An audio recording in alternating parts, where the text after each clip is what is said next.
¿Qué tal? ¿Cómo están amigos y amigas de esta comunidad? Como siempre un gusto, como siempre un placer que nos acompañen 10 minutos de análisis. El poder de la iglesia política, cómo se mueve la iglesia actualmente con la llamada cuarta transformación. Desde hace ya varios años, la iglesia se ha montado precisamente en esta discusión de denostar al gobierno, primero de Andrés Manuel López Obrador, actualmente a la doctora Claudia Sheinbaum.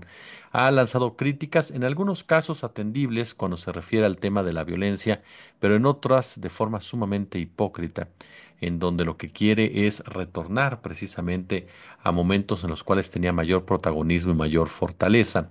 Pero hagamos un poco de historia, si son ustedes tan amables. Antes de la Guerra de Reforma, que fue del 1856 a 1859, 3 años de guerra, la Iglesia Católica era el poder temporal más fuerte que existía en México. Y las leyes de reforma promulgadas durante aquel periodo tendían, todas ellas, a desposeer a la Iglesia de su poder, a efectuar la completa independencia de Iglesia-Estado. Lamentablemente en México siempre han existido los poderes fácticos, ya sea la Iglesia, ya sea Estados Unidos, ya sea el poder económico. Todas ellas de una u otra manera van de la mano con otros temas que no podemos dejar de lado, que es el uso precisamente del mercado de las drogas. Hay información que usted puede ir al Archivo General de la Nación y preguntar sobre ella, de cómo precisamente muchas de las mujeres que fueron sacrificadas, que fueron asesinadas por la Santa Inquisición en México, eran burreras, a las cuales eliminaban para que no dijeran la participación de la iglesia en el tráfico de drogas de esa época, porque el tráfico de drogas, ¿no cree usted que comenzó con el Chapo Guzmán, o que comenzó con el León de la Sierra, o que comenzó con Pablo Escobar, o que comenzó con Lucky Luciano? No, tiene décadas y décadas y décadas en donde las drogas han estado presentes y han jugado un papel fundamental en el ejercicio del poder por su impacto adictivo y por ello control social. Pero bueno, las leyes de reforma son una colección de reglas aprobadas antes de 1860 y el objetivo fue privar a la Iglesia Católica de ese poder temporal. Esas reglas fueron efectivas durante mucho tiempo. ¿Por qué? Porque las condiciones que exigieron entonces su promulgación prevalecieron e hicieron necesario que estuvieran ahí presentes.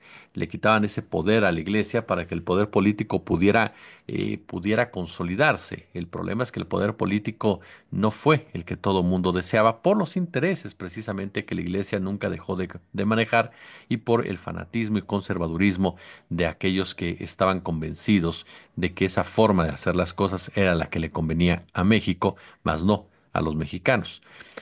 Ninguna guerra, por supuesto, es espontánea o no planeada, y la ventaja siempre es de quienes la inician porque pueden armarse bien.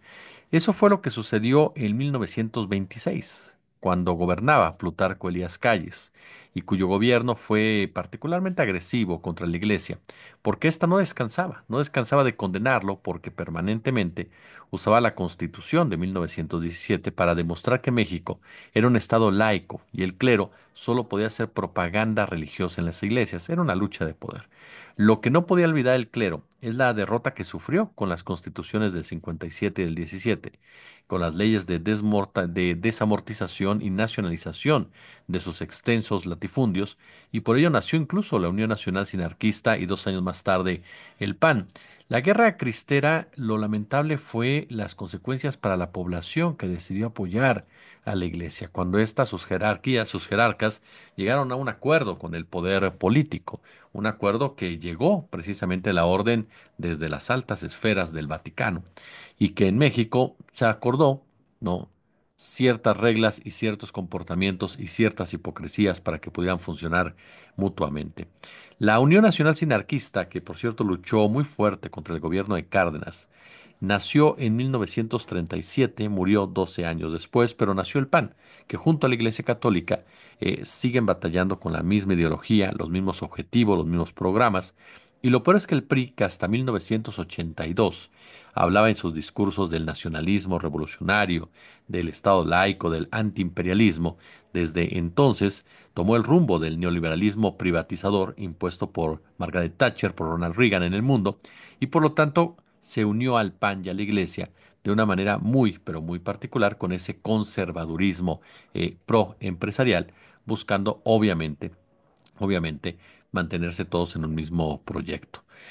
Según el investigador Hugh Campbell, el presidente Cárdenas, por cierto, ordenó en 1935 que se reabrieran algunos templos cerrados, que se levantaran las restricciones en cuanto al número de sacerdotes, pero a pesar de ello, el clero continuó atacando. ¿Por qué? Porque se decretó que en todos los estados se impartiría la educación socialista, con excepción de San Luis Potosí y Nuevo León, que no lo aceptaron, dos estados controlados en esa época por la iglesia.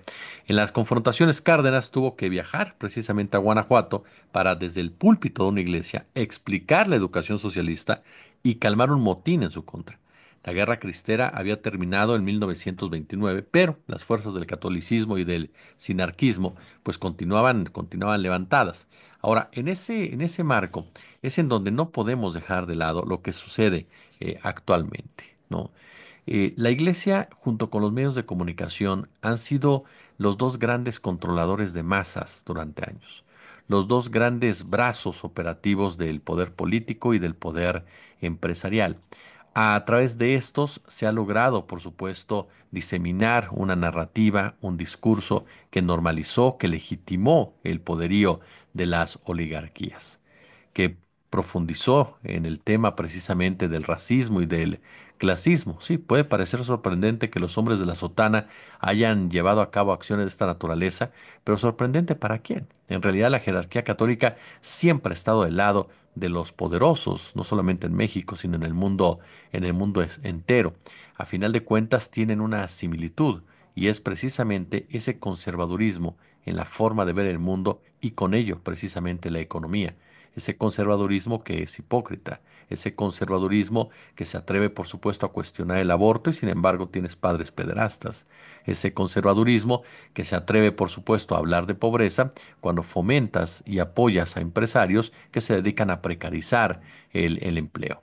Fue Carlos Salinas de Gortari, por cierto, el que acercó las relaciones con la iglesia, el que dejó de lado esa hipocresía, ese amaciato, como se le decía, que vivía José López Portillo, por ejemplo, con la primera visita de Juan Pablo II, y que a final de cuentas desnudaba realmente la forma, el peso político de la Iglesia a través del discurso, a través precisamente de la fe por parte de millones y millones de mexicanos y mexicanas. Hoy, por supuesto, continúa teniéndolo, a pesar de que hay mucha gente que cree que no. La misma precarización de la sociedad y la falta de desarrollo en algunas zonas del país provocan precisamente que la iglesia, que la voz del párroco siga siendo determinante. De ahí que durante las elecciones del pasado 2 de junio escucháramos a muchos sacerdotes lanzarse en contra de la llamada cuarta transformación. Y más allá de que porque la 4T haya tomado decisiones que vayan en contra precisamente de la iglesia como tal, lo hace en muchos sentidos impulsada más por ese afán de que la derecha recupere el poder que porque realmente le interesara en un momento dado cuestionar algunos actos o errores por parte del gobierno, de los gobiernos morenistas. Es cierto, cuando habló del crimen de los jesuitas, todo el mundo estuvo de acuerdo en sus críticas, en sus señalamientos, pero también el tema de la violencia. La iglesia lo ha tomado como pretexto y me refiero a las jerarquías como tal, no a los sacerdotes que sí están involucrados, a los sacerdotes que sí están peleando a favor de un México más tranquilo, más pacificado, sino de esas jerarquías que han sido parte medular también y que han utilizado y han apadrinado y han manejado también a los narcotraficantes y los han integrado en muchas ocasiones en su forma de financiamiento. Porque la iglesia durante muchos años en México y en el mundo ha recibido dinero del crimen organizado en su conjunto, desde aquel que se viste de sombrero y trae pistola en el cinto, como aquellos que traen traje de Armani y disparan a través de una medida económica. Hoy por hoy hablamos precisamente de una iglesia que continúa al acecho, que continúa tratando de influir de una u otra forma en contra de la llamada cuarta transformación, que intenta penetrar en las mentes precisamente de los mexicanos y de las mexicanas, queriendo vender a la 4T como una aberración, como gobiernos que atentan en contra precisamente de su fe, como gobiernos que atentan precisamente en contra de su Dios, como gobiernos que hablan precisamente de la inseguridad, con justa razón. El tema de la inseguridad es muy importante, pero que lo utilizan en realidad para tratar de posicionarse y tratar de alcanzar diversas prebendas. El mejor ejemplo de esa hipocresía del conservadurismo y la Iglesia es el caso del padre Maciel, un hombre respaldado y apoyado por las grandes fortunas, por las fortunas grandotas de este país. Fortunas que incluso se dedicaron a censurar y a perseguir a todos aquellos que hablaban de los poderosos legionarios de Cristo y la pederastia que existía entre sus integrantes, y los pederastas, perdón, que existían entre sus integrantes. Esa Iglesia Católica es la que ahora está ahí, junto con los libertarios, junto con los neoliberales, muy alejada de esa teología de la liberación que hay sacerdotes en México, como Samuel Ruiz, que la buscaron, actualmente como Raúl Vera y otros, que son las voces que realmente se tienen que escuchar cuando hablan de migración o hablan de inseguridad. Porque personajes como los que están allá arriba, y no es precisamente el cielo, es definitivamente a los que hay que ignorar por mucha sotana que estos tengan y aquellos sacerdotes que son compadres de los políticos. Como siempre un gusto, como siempre un verdadero, pero verdadero placer. 10 minutos de análisis, échale pulgar arriba si les gustó, compártanlo por supuesto y déjenos sus comentarios. Gracias y muy, pero muy buenas tardes.